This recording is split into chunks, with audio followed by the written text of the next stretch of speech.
আউযু বিল্লাহি মিনাশ শাইতানির রাজিম বিসমিল্লাহির রহমানির রহিম। আমি আমার সৃষ্টিকর্তা আল্লাহ তাআলার কাছে আমি কৃতজ্ঞতা প্রকাশ করছি। আমি দোয়া চাচ্ছি এই বাংলাদেশের সমস্ত মানুষের জন্য দোয়া চাচ্ছি। আল্লাহ পাক যেন আমাদের বাংলাদেশে সমস্ত মানুষকে ভালো রাখেন, সুস্থ রাখেন, হেফাজত করেন। সম্মানিত ভাইয়েরা, আমাদের এই বাংলাদেশের ৯৫% মানুষ আমরা মুসলমান।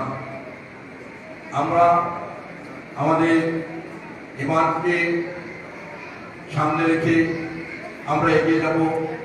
আমরা আমাদের সৃষ্টিকর্তা আল্লাহ তাআলার যে নির্দেশ আমরা পালন করব। আমাদের নেতা, আমাদের নবী, মুসলিম জাহানের নেতা, আমরা এক সময় দেখেছি, আমরা যখন ছোট ছিলাম, এই তেজগাঁয়ে আমার জন্ম, এই তেজগাঁয়ে আমি বড় হয়েছি। আমরা যখন টঙ্গীতে বিশ্ব ইজতেমা হতো, আমরা মনে করতাম একটি ঈদ এসে গেছে। আমরা ছোট বড় মুরব্বীদের সাথে আমরা টঙ্গী বিশ্ব ইজতেমা যেতাম। সমাজ আজকে টঙ্গী ইজতেমা করতে পারে না। আবার এক গ্রুপ ইজতেমা করে রাতে ঘুমায়, আরেক গ্রুপ ঘুমার ভিতরে হামলা করে আরেক মুসলমান ভাইদেরকে হত্যা করে ফেলে। এই যে দ্বিধা বিভক্ত, এটা সত্যি খুব দুঃখজনক ঘটনা। এটা আমাদের ইসলামে নেই। আজকে আমরা গত ৫-৬ বছর ধরে দেখি সোশ্যাল মিডিয়ায় একজন আলেমকে কিভাবে বাজে বাজে কথা বলেন, গালমন্দ করেন।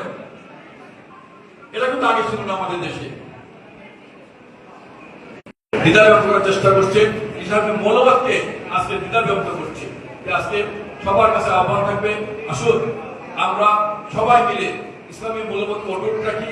আমাদের সৃষ্টিকর্তা আল্লাহ তাআলার কাছে আমরা কৃতজ্ঞতা প্রকাশ করি। আমরা যে সুস্থ আছি এই জন্য আমরা কৃতজ্ঞতা প্রকাশ করি, এবং আমাদের নবী হযরত মুহাম্মদ সাল্লাল্লাহু আলাইহি ওয়াসাল্লামকে আমরা অনুসরণ করি। আমরা আল্লাহ তাআলা আমাদেরকে কবুল করেন।